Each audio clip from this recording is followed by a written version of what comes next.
Back in the 1960s, doing business in India was brutally hard. If you wanted to legally import something as simple as a pair of shoes, you could wait an entire year, facing up to a 100% tax on the goods and an income tax rate as high as 88%. Into this bureaucratic maze stepped Dhirubhai Ambani. He was a 10th grade dropout who had just returned from working as a clerk at a petrol pump in Yemen, landing in Mumbai with a grand total of 1,000 rupees. The Indian government had recently rolled out a strict policy called the Export Promotion Scheme. It mandated that anyone wanting to import foreign goods had to first prove they had exported goods of the exact same value out of the country. This effectively paralyzed local trade. Importers who only knew how to sell domestically suddenly needed international buyers, and without an established export network, many faced immediate bankruptcy. The rules were set up in a way where standard business logic simply didn't work. To survive an environment engineered to keep you small, you had to find a loophole in the math. Traditional traders handled this by playing it safe. They'd spend weeks haggling to find the absolute lowest purchase price for Indian spices and the highest selling price abroad to squeeze out a tiny profit margin. This diagram shows a standard trade timeline on the left versus Ambani's approach on the right. While everyone else negotiated for weeks, Ambani deliberately bought spices above market rate and sold them below market rate, eating a loss to close the deal instantly. By taking that 100 rupee loss on a ton of spices, he instantly generated the government export credits required to secure a license for restricted synthetic polyester. Looking at the data visual here, that tiny 100 rupee loss is completely dwarfed.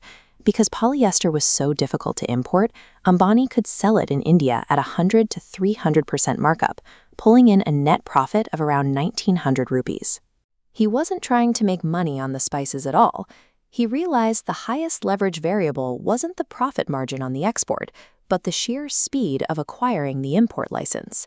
Selling raw polyester fabric is highly lucrative until everyone else starts doing it.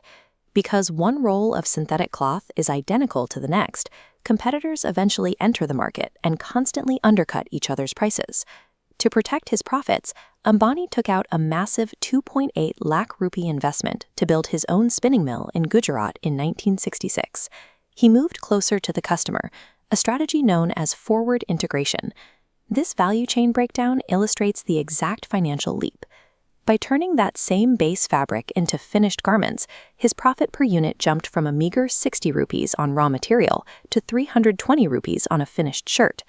When a product is identical to everything else on the shelf, the profit margins evaporate.